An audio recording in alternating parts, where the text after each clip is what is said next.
Sorry, uncle. Who are you? Richard, I was listening to your conversation. Daniel, from his life experience has taught you how to live your life. But I can tell you from my life experience how not to live your life. Oh. That's exciting. But you haven't yet told us who you are? Have you heard about someone from the Bible who has killed more people with his death than when he was alive? I have heard about it, uncle. But I am not able to remember who it is. Uncle, please break the suspense. Children, this is Uncle Samson, who judged Israel for 20 years. Oh wow. You are Uncle Samson. We are so sorry, Uncle. We could not recognize you. Sorry, uncle. Our Bible knowledge is very weak. Uncle Samson, why did you say that we should not live a life like yours? Since we have a lot of time for our destination, let me tell you my life story as well. Yay.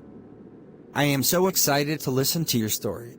One day, the angel of the Lord said to my mother, who did not have any children, that she will deliver a baby boy. Oh wow. Your mom would have been so happy. Right? Yes, Maria, she was very happy. That is how I was born. Oh. The angel then told my mother that my head should never be shaved. Why? Why can't you shave your head? There is a reason, children. The angel said that I shall begin to deliver Israel out of the hand of Philistines. Oh okay. The angel further said that she should not have wine or any strong drink and not to eat any unclean things. I will be a Nazarite to God from my mother's womb until my death. Oh.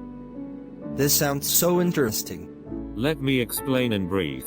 So, I was born and named Samson. When I grew up, God blessed me. The Spirit of the Lord started to move in me. Then? One fine day, I saw a woman in a place called Timnath. She was a daughter of the Philistines. I told my parents that I need that woman as my wife.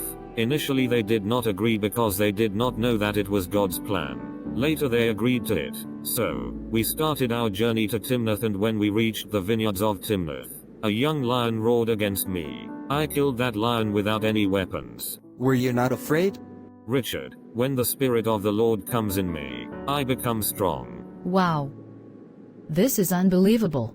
Then we went ahead with our journey, reached the woman's house, fixed the wedding and came back home. So, when was the wedding?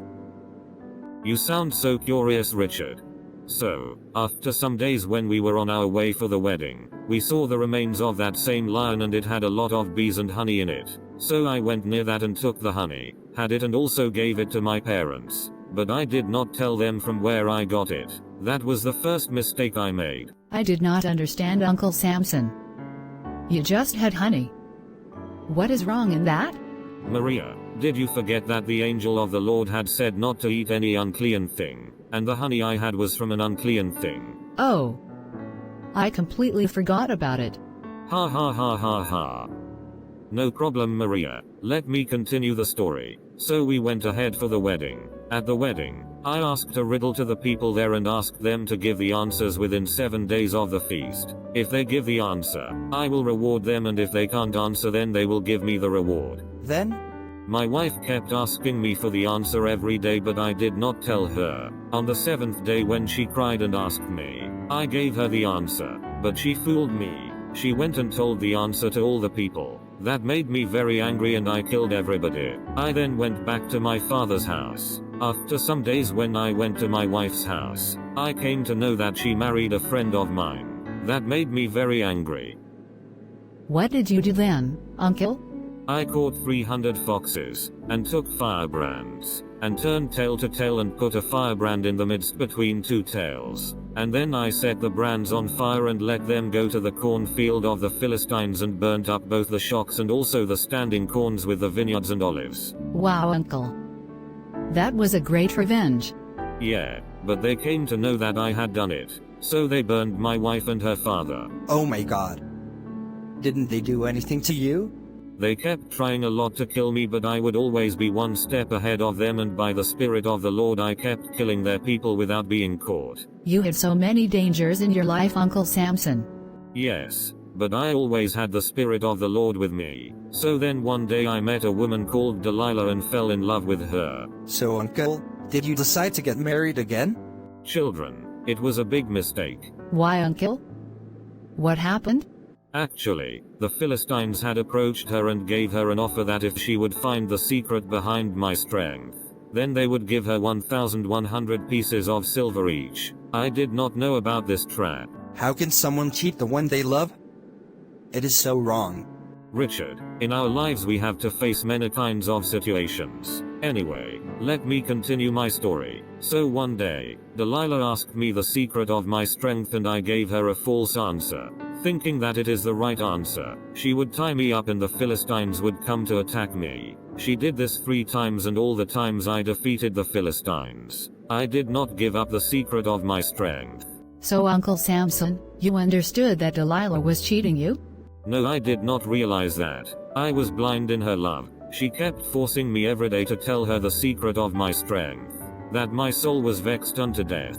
So I shared the secret with her. Then? She immediately informed this to the Philistines and then made me sleep on the knees. She then called a man and she made him to shave off the 7 locks of my head. When I woke up, I did not realize that my strength had gone away from me. That's a tragedy. Yes, my dear. The Philistines then caught me. They pierced my eyes, took me to Gaza and bound me to fetters of brass and put me in the prison. After that the Philistines gathered in the temple and they were happy that I was finally captured. That would have been such an embarrassing moment for you. Right? Yes, it was very embarrassing for me. They then brought me out of the prison and made me to sport. I was set between the pillars of the temple. The temple was very crowded to see my play. Almost 3,000 people were there. I prayed to God. Did God do any miracle for you? Yes, God did a big miracle. I prayed to God to strengthen me once so that I can avenge for my eyes. Then what happened? I am very curious to know. God strengthened me. I took hold of 2 middle pillars of the temple. I prayed that let me die with the Philistines and I bowed myself with all my might. The temple fell upon all the kings and people who were there. Everyone died. I also died with them. So this is how I killed more people with my death than when I was alive. I can't believe this. So children, from this I am trying to tell you that always do what God tells you to do. God's plan is always the best. Let God direct your steps. My mistake was that when I revealed the secret of my life, God's presence departed from me. When I lost my holiness and went behind worldly ways, I made these mistakes. Understood, Uncle Samson. Like Uncle Daniel, always ask God's will. Love God more than anything else and always do the will of God. Sure, Uncle. Thank you, Uncle Daniel and Uncle Samson, for sharing your life experience and teaching us how to live a holy life. God bless you, children.